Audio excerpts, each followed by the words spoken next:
Welcome back, everyone, to Magius Plays the Stanley Parable. All of his co-workers were gone.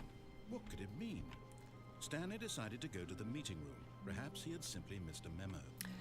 And this time, we are practically finished with the right-hand path. When Stanley came to a set of 2 open doors. He entered the door on his left. There's just one more thing to do on this way.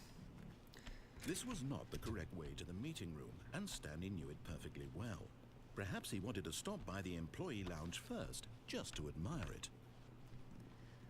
The lounge was grand, majestic, And gone. perhaps, but eager to get back to business, Stanley took the first open door Now on we his can left. go to the left. And so he detoured through the maintenance Not going down section, there again. walked straight ahead to the opposite door, and got back on track. Hey, yeah, that's all the difference that last bit has. Yet there was not a single person here either. Feeling a wave of disbelief, Stanley decided Definitely to go can't go up in to his there. boss's office, hoping he might find an answer there. Coming to a staircase, Stanley walked upstairs to his boss's office. We're back in here. Stepping into his manager's office, Stanley was once again stunned to discover not an indication of any human life. What could it mean? Stanley wondered aloud to nobody. He began wildly tearing through papers on the boss's desk, pulling books off the shelf, looking behind paintings, desperate for clues to his situation. But his attention was caught by a keypad behind the boss's desk. What could its purpose be? In fact, this keypad guarded the terrible secret that lay buried below his feet. And so the boss had assigned it an extra secret PIN number, 2845. But of course, Stanley couldn't possibly have known this. Yet incredibly, by simply pushing random buttons on the keypad, Stanley happened to input the correct code by I'll remember that one next time. Amazing. He stepped into the newly opened passageway.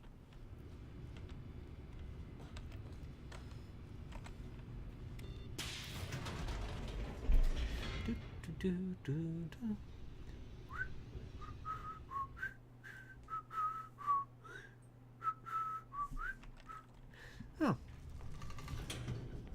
That's how I like my elevator rides. Nice and short. Stanley walked straight ahead through the large door that read Mind Control Facility. Here we are. Ooh, a button. Press. The lights rose on an enormous room packed with televisions. It is a big room, all right. What horrible secret did this place hold? Stanley thought to himself. Did he have the strength to find out?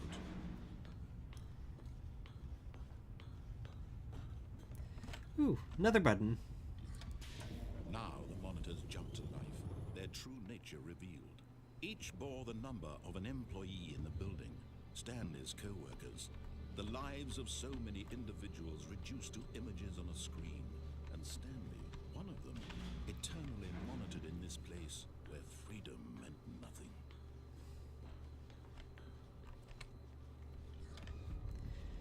This mind control facility, it was too horrible to believe. It couldn't be true. Had Stanley really been under someone's control all this time? Was this the only reason he was happy with his boring job? And there's the That left. his emotions had been manipulated to accept it blindly? No. He refused to believe it. He couldn't accept it. His own life in someone else's control? Never. It was unthinkable. Wasn't it? Was it even possible? Had he truly spent his entire life utterly blind to the world? But here was the proof. The heart of the operation. Controls labeled with Beep. emotions.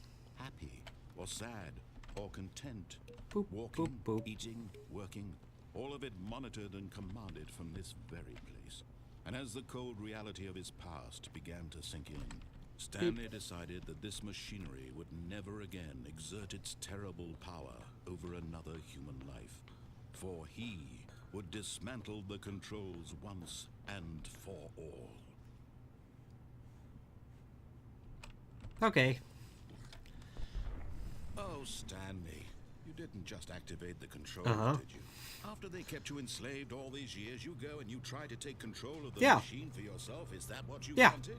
Control? Always. Oh, Stanley, I applaud your effort, I really do. But you need to understand, there's only so much that machine can do. You were supposed to let it go. Turn the controls off and leave.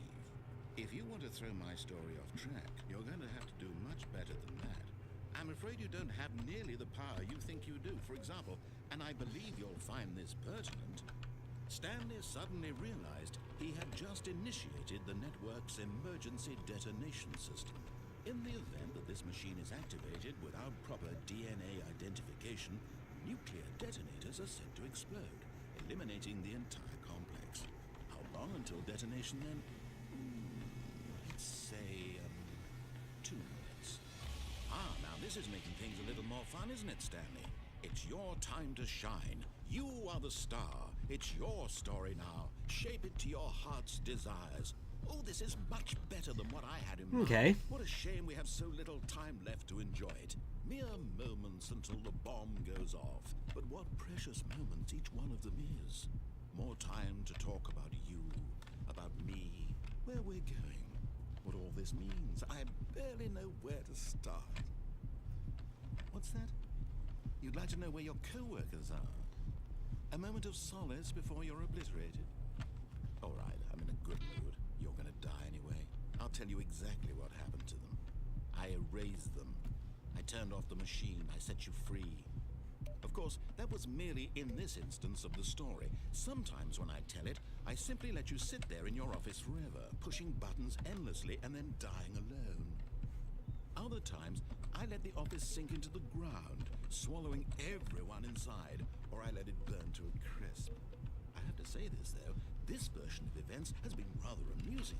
Yeah. Watching you try to make sense of everything and take back the control wrested away from you, it's quite rich. I almost hate to see it go. But I'm sure whatever I come up with on the next go-around will be even better. My goodness, only 34 seconds left. But I'm enjoying this so much. You know what? To hell with it. I'm going to put some extra time on the clock. Why not? These are precious additional seconds, Stanley. Time doesn't grow on trees. Oh. Oh dear me, what's the matter, Stanley? Is it that you have no idea where you're going or what you're supposed to be doing right now? Or did you just assume when you saw that timer that something in this room was capable of turning it off? I mean, look at you, running from button to button, screen to screen, clicking on every little thing in this room. These numbered buttons, no, these colored ones, or maybe this big red button, or this door. Everything, anything, something here will save me. Why would you think that, Stanley? That this video game can be beaten? Won? Solved? Do you have any idea what your purpose in this place is? Don't know you. Stanley, you're in for quite a disappointment. But here's a spoiler for you. That timer isn't a catalyst to keep the action moving along. It's just seconds ticking away to your death. You're only still playing instead of watching a cutscene because I want to watch you for every moment that you're powerless. To see you made humble. This is not a challenge. It's a tragedy. You wanted to control this world, that's fine. But I'm going to destroy it first, so you can't. Take a look at the clock, Stanley. That's 30 seconds you have left to struggle. 30 seconds until a big boom and then nothing. No ending here, just you being blown to pieces. Will you cling desperately to your frail life, or will you let it go peacefully? Another choice. Make it count, or don't. It's all the same to me, all a part of the joke. And believe me, 6, I will be 5, 4, 3, 2, 1. Perfect.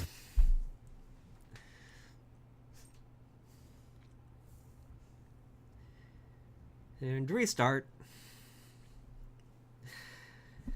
Just 2 more endings to go, folks. All of his co-workers were gone. What could it mean? Stanley decided to go to the meeting room. Perhaps he had simply missed a memo. And one more little variation.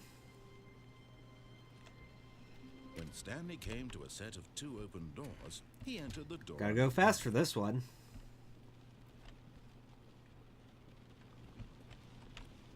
Yet there was not a single person here either. Feeling a wave of disbelief, Stanley decided to go up to his boss's office. Coming to a staircase, Stanley walked upstairs to his boss's office. Well, first, let's see if I can get this one. Nope. Oh well.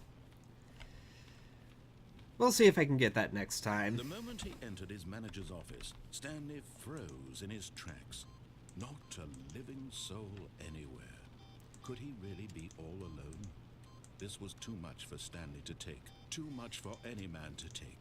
He fell to his knees, bursting into half moans, half sobs, the guttural retching of life from a man denied any hope, any reason to keep going. Here on the floor, he lay prone, paralyzed by fear for nearly a full hour. But when at last he began to move about and survey the situation, he found a keypad behind the boss's desk. What could it mean? Was it a sign of hope for Stanley's future? Alas, it was not. For although this keypad guarded the terrible secret of Stanley's past, it had been assigned a 4-digit code so devious and so random that no man could ever hope to guess it. 2845. Statistically, nearly impossible to guess blindly, yet incredibly, by simply I'm pushing bad at random remembering buttons on the this. keypad, Stanley happened to input the correct code by sheer luck. Amazing. He stepped into the newly opened... If all things go well, that's going to be the last time we see that. So basically, if you get it right before he has a chance to tell you, he just admonishes you for getting it right before he tells you. That's about it.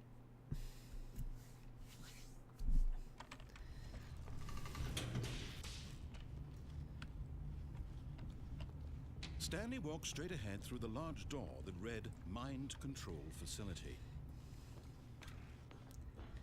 I just need to get through this. The lights rose on an enormous room packed with television screens. What horrible secret did this place hold? Stanley thought to himself. Did he have the strength to find out?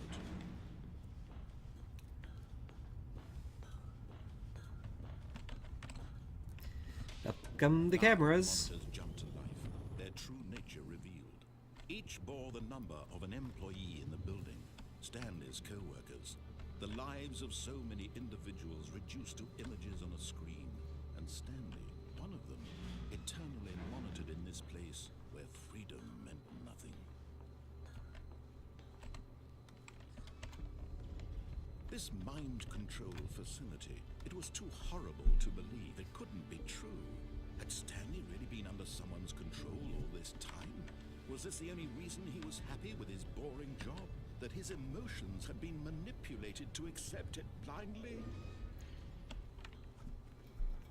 No, he refused to believe it. He couldn't accept it. His own life in someone else's control? Well, let's say goodbye to this It was room. unthinkable, wasn't it? Was it even possible? Had he truly spent his entire life utterly blind to the world? But here was the proof. The heart of the operation. Controls labeled with emotions. Happy, or sad, or content. Walking, eating, working. All of it monitored and commanded from this very place. And as the cold reality of his past began to sink in, Stanley decided that this machinery would never again exert its terrible power over another human life.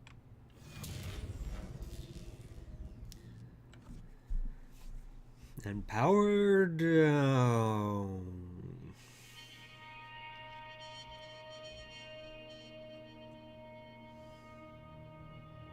Blackness and a rising chill of uncertainty. Was it over? Yes! He had won! He had defeated the machine, unshackled himself from someone else's command. Freedom was mere moments away. And yet, even as the immense door slowly opened, Stanley reflected on how many puzzles still lay unsolved. Where had his co-workers gone? How had he been freed from the machine's grasp? What other mysteries did this strange building hold? But as sunlight streamed into the chamber, He realized none of this mattered to him, for it was not knowledge or even power that he had been seeking, but happiness. Perhaps his goal had not been to understand, but to let go. No longer would anyone tell him where to go, what to do, or how to feel. Whatever life he lives, it will be his. And that was all he needed to know. It was perhaps the only thing worth knowing. Stanley stepped through the open door. Stanley felt the cool breeze upon his skin, the feeling of liberation, the immense possibility of the new path before him. This was exactly the way, right now, that things were meant to happen. And Stanley was happy.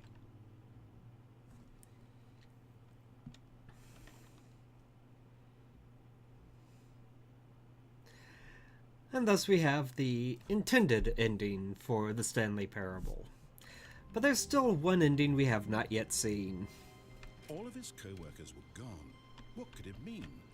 Stanley decided to go to the meeting room. Perhaps he had simply missed a memo. It may take me a bit to get this right, so I'll see you when I get it.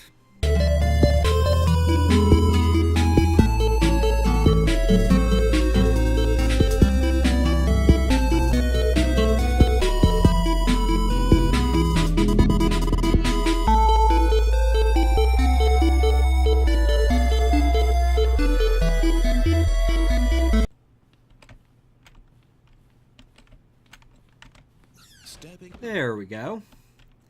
Now that we're out of there, we can just go right back the way we came.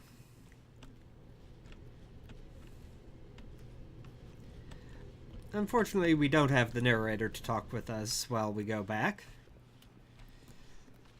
And nothing terribly exciting around.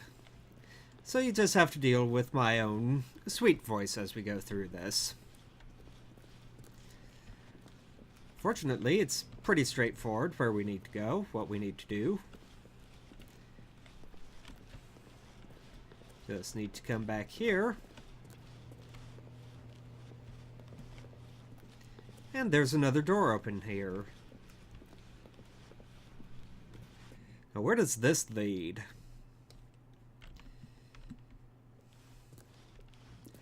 Well, apparently we are now leaving. But the elevator doesn't work.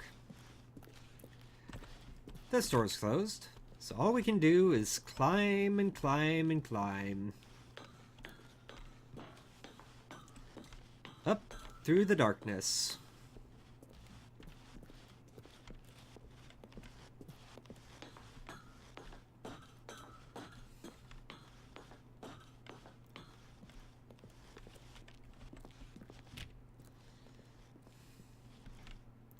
Until we find a door we can actually go through.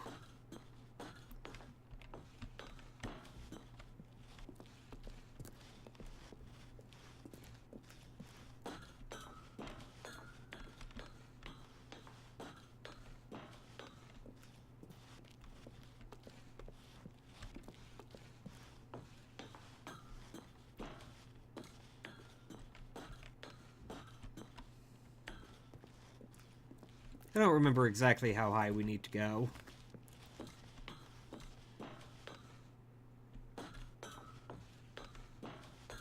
But it's a ways.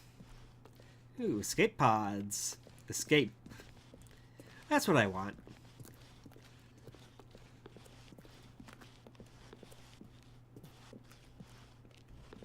Let's just get out of here, shall we?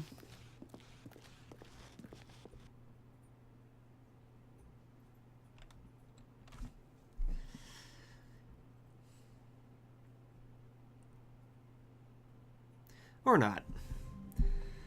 Well, that's just about everything that the Stanley Parable has to show. So tune in next time to hear my thoughts on it. Until then, Magius out.